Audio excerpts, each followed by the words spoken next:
So good evening. Thank you so much for inviting us to be here and present on behalf of the U.S. Census Bureau. This is about the 2020 census, and I'm a partnership specialist. My name is Quiros. As you see, we are from New York, although I do work from home here in Massachusetts. So our main office is New York, because New York is taking on the operations in the New England states. A few things to let you know about the census. So the U.S. Census Bureau is the largest statistical agency there are in the United States. We provide quality data about its people and economy. So we are the leading source of quality data. And we have plenty of surveys. So people usually ask what we do between the decade. We are very busy. We not only do the decennial every 10 years, but we also have many surveys that is done every day, every month, every year. So one of them is the American Community Survey. It used to be the long version of the census in the past, but continues to be the survey that is a more thorough, long survey with more rich set of questions, and is done yearly. The current population survey is done with the Labor of Statistics, and every month they release the employment rate based on our data. And the American Housing Survey is done yearly. Every 5 years we do the economic programs, but inside the economic program there are many surveys for businesses that are done yearly, so we are pretty busy. Some heads up about the survey awareness during the 2020. We will continue to have our surveys during the year.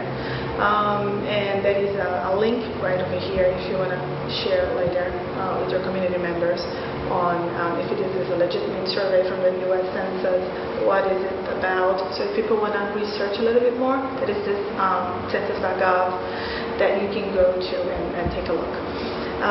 The address canvassing took place in October, from August through October. It was just an update on all the residential buildings, new constructions, even houses around that needed a little bit more, like a cleanup to make sure that everything was in place. Also, there is a report line for fraud. We are not anticipating any fraud, but that can happen. Some scams can happen during the 2020, and we want people to be aware. And if they see something that is fraudulent, that is doesn't seem like it's the Census Bureau, I'm not sure. So if they suspect, please call us at 1-800-923-8282 and talk to us and let us know what's going on in the area. And also, there is some really good tips on how to avoid scams. One thing for sure, the Census Bureau never asks for a bank account, never asks for a social security number, and never asks for money. So then be aware that if you got a survey that is asking questions like that, you might call the 1-800 number. So our goal for the 2020 is to count everyone once, only once, and in the right place. The census is easy, is safe, and is very important. We are estimating about 330 million people to respond to the census. It is mandated by the Constitution, Article 1, Section 2 of the Constitution. And every 10 years we count the population. It gives you representation and funding, and I'll talk about this. So it's very important. It determines the number of seats in the House of Representatives. So for political purposes, this is very powerful. It also determines the allocation of more than $675 billion distributed every year to the states throughout the course of 10 years. So if you get the count of the population wrong, if it's not accurate, if it's not complete, then you can only fix it in the next 10 years. And that causes a big burden, on towns and cities that might be getting the money for programs that they might be running. So Medicaid, SNAP, I have a set of examples here. Medicaid, Medicare, Section 8, Title I grants, and many others, Head Start, foster care, and many other programs that are funded with this money. So the census is very safe, and I'll explain that to you. It's safe.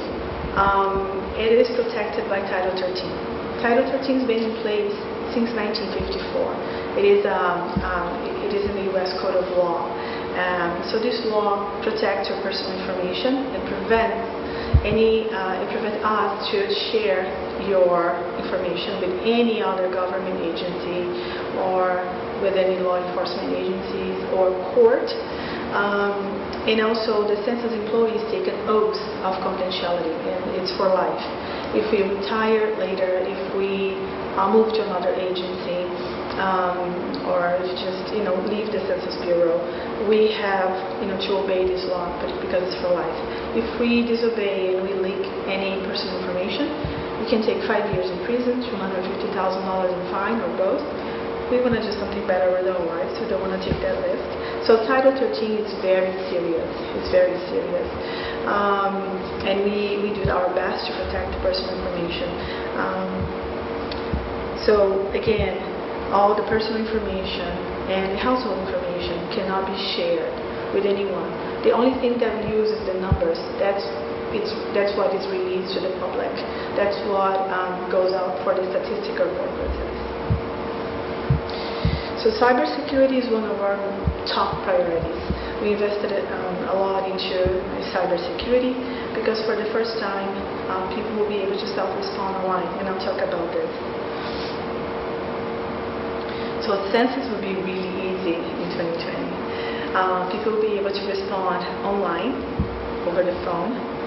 They will be able to respond on a paper questionnaire, and also they will have a personal visit by a census takers if they don't respond those 3 ways. But I'll explain. By March 12th through 20th, people will receive a letter in their mailbox. This letter has a link to go online and respond to the census online. Also, they have a phone number. They can respond over the phone.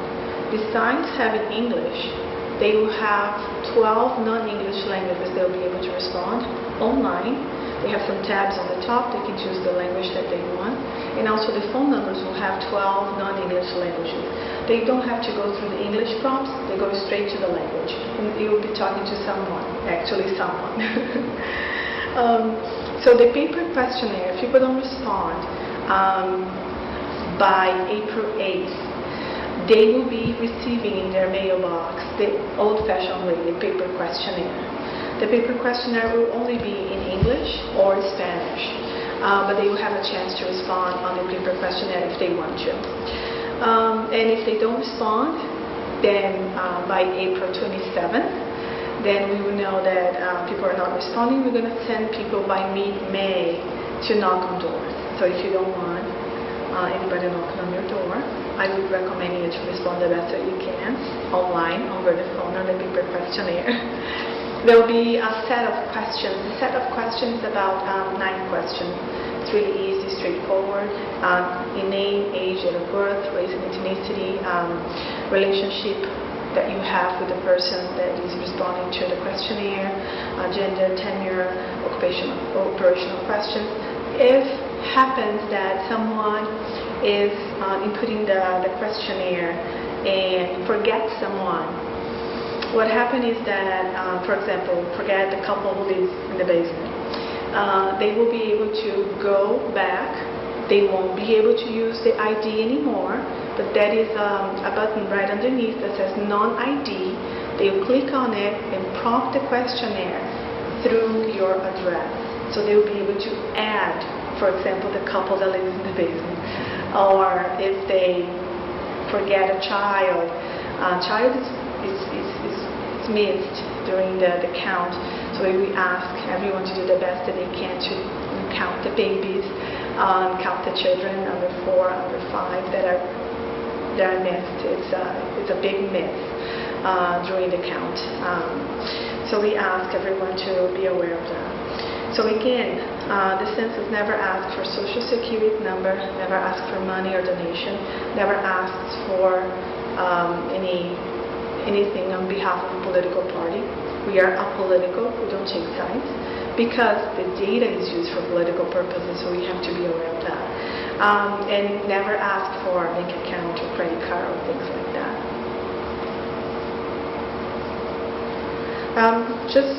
So I want to just go back and reiterate that when people respond to the online version, and for some reason they input the ID and they walk away. For some reason, somebody knocked on the door and they walk away from the questionnaire. When they come back, the questionnaire is gone because it only stays on for a couple of minutes. What happened is that you probably won't be able to use the same ID anymore. So what happened is that if that happens, then you be prompt your questionnaire again, but through the non-ID button, and then prompt through your address. And then you'll be able to go, to continue your responding the questionnaire. Just something like that makes a difference when we are explaining. Because people get nervous, they might have questions. I don't know, I lost my ID, I don't know how to come back, what's going to happen now. So they don't have to call the bureau. They only can go to the non-ID button and then prompt through the address, and you'll be all set. So again, I said about the 12 non-English languages. So we have that online, and we have that over the phone. We also have a very supportive language system. There will be 59 non-English languages available for folks that don't have the option of choosing their language online or over the phone. But they will be able to see on the website, on video, on a doc, on language glossaries, identification cards. They'll be able to see how to respond to the census, and they can go back to the online, self-respond online, or they can go and respond on a paper questionnaire, either one they choose. But there will be more assistance for other languages. So again, just going back, by March 12th through the 20th, we have sent out letters to everybody's mailbox. They will be receiving this with the link to go online and respond, and also have the phone number to call and respond over the phone. If people don't respond by March 16th to the 24th, there will be a reminder letter.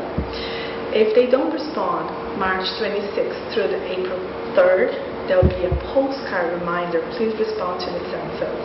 If they don't by April 8th through the 16th, then we send the paper questionnaire to everybody, to the ones that didn't respond yet. And between 20 and 27th, if they don't respond, we'll send a reminder postcard for people to respond to the paper questionnaire or self-respond online or phone, either way you choose. And then after that, that's when we're going to recoup and going to be sending census takers knocking on doors to get the questionnaire answered. So we need lots of help from partners, and we want to let you know that we have lots of jobs available. We have these jobs available on 2020census.gov/jobs. Those jobs are available, most of it is for census takers. But we also have other positions, which is the recruiting assistant, census field supervisor, and office operations supervisor. So those are available on 2020census.gov/jobs. When you are applying for a job, they will ask you for email address. Then the bureau sends a link to the email address, and then you have to click. You only have 48 hours to do that. So it's like a portal. So you go, you click on the email. Clicking on the email then prompts the application, and then you take the application from there, from your email address. Okay? For enumerators, we are paying $22 an hour. We are asking for a minimum of 10 hours a week. So if you have 10 hours a week to give to the Census Bureau to work with us, it's a civic duty, it's great that you do, it's extra income. It's a temporary job. It doesn't go farther than 8 weeks. So then you have an idea and you can make some extra income. Also for Middlesex County is a little bit more, it's $27.50 an hour. And we still have a lot to go on our goal of recruiting people. We truly need a lot of help. And unemployment rate is low right now, it's very low. So then not many people are applying as we'd like. It's great that, unemployment rate is low, but again, it makes a big challenge for us. So some of our milestones is that now in January, we launched yesterday the big advertising campaign for the census. So you see us on TV, newspaper, radio, everywhere in terms of campaigning for the 2020. So in March 2020, we start the group quarters. It's more like the jails, the nursing homes, rehabilitation houses, group housing, that's what we call. April 1st is the census day. It's like a milestone. For example, if a baby is born after April 1st, then the baby is not counted in the 2020 census. Just to give you an idea that it's dates, April 1st, wherever you are on April 1st, is what you have to fill out the questionnaire. So many snowbirds, they travel during the winter time. So sometimes they are confused about where they should respond to the census. They probably will receive a questionnaire, for example, if they travel to Florida, they probably receive there and receive here. But either way they want to enter, they should think that where they live and sleep the most. So if they sleep and live here in Massachusetts 51% of their time, that's their legal residency. That's where they should fill out the questionnaire. The address they should prompt on the questionnaire. Okay. By December 31st, 2020, all the results go, again, just the numbers go to the president and it's released to him in his office on that date. By April 1st, 2021, we release the results to the states for redistricting purposes.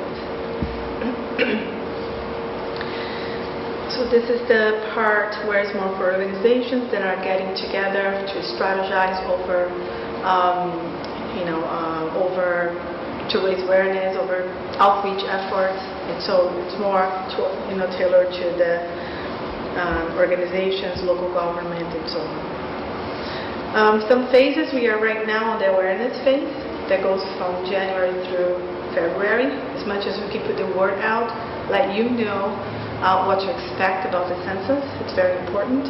Motivation phase is when we are, come on, did you respond to your census? And things like that. A reminder phase and a thank you phase. As census, from the Census Bureau, we can, help partners support any effort that you want to do towards the 2020 in terms of getting you promotional materials. We have a website that you can go to and choose what you think is more strategic for your audience. So then we have lots of flyers and posters and language material there, the 2020 census.gov/partners, but then there's a lot of things that you can choose from. It's a lot of content for dropping messages for the newsletter, a lot of sample messages that is just copy and paste, really easy to use. As the Census Bureau can be present at events, if you have events in your area, in your organization that you want to have the census resource table there, we can be there, bring all the resources, and connect partners with other partners through this work. So this is a very cool research mapper that we ask everyone that want to find out more about your community, your town or city. So we tell you to really take a look at it. It's very interesting, census.gov/ROM. So if you go there, you're going to discover lots of things about your community. So there's tracts, and tracts are a certain number of buildings and a certain number of people living in certain tracts. For example, if you choose Lunenburg MA, and then Lunenburg will pop out, and then it can give you lots of information on socioeconomic, demographic, if that tract people finished high school or not, how many housing units that there are, and a lot of other information. Language, it's very interesting, and I invite everyone to take a look. So the data dissemination program is for partners, for organizations who want to use our resources in terms of data presentations, data access, data trainings, workshops, webinars that they want to have from us to bring data to your organization. And this is a video. Should I play the video? Sure.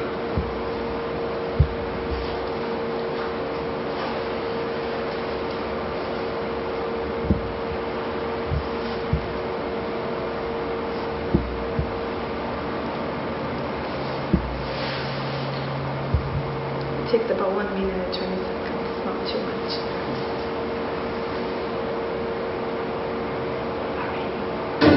Can one girl in a small town, an architect in a major city, and a suburban high school coach shape the future of the United States? Yes, they can. Because every 10 years, the census gives us that power. You can shape your future by responding to the 2020 census. Where do we need new roads to make our lives easier? Where will new school programs help our children thrive? Where could a new health clinic benefit neighborhoods? The 2020 census will inform these and suburban and shape how billions of dollars will be distributed to communities like yours each year. And in 2020, yes, you can respond to the census every 10 years. The census gives us that power. If you can shape your future by responding to the 2020 make sure you and everyone where do we need new roads to make our lives easier? Now is the time for you to get involved. Where will new school programs help our children thrive? Where could a new health clinic benefit neighborhoods? The 2020 census will inform these decisions and shape how Sorry about that. I think there was 2 layers. And they were playing both layers almost at the same time. Should I do it again?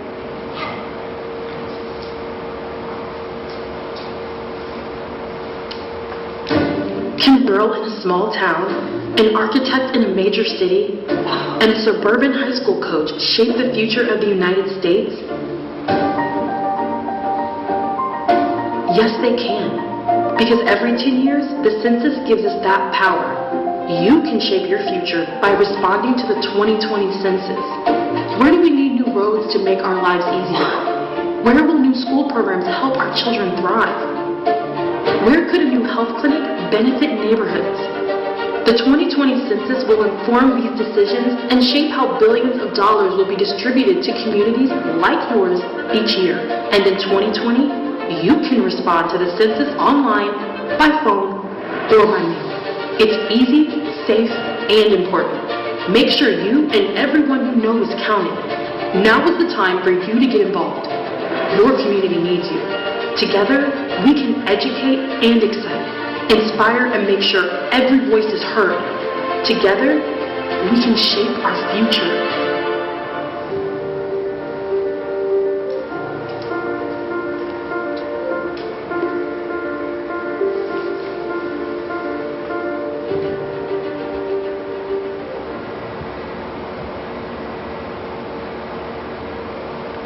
So we are in all the social media. Feel free to share, like, and take a look at all the very cool messages that we have on those social media. And this is the contact information for many of our programs. And thank you.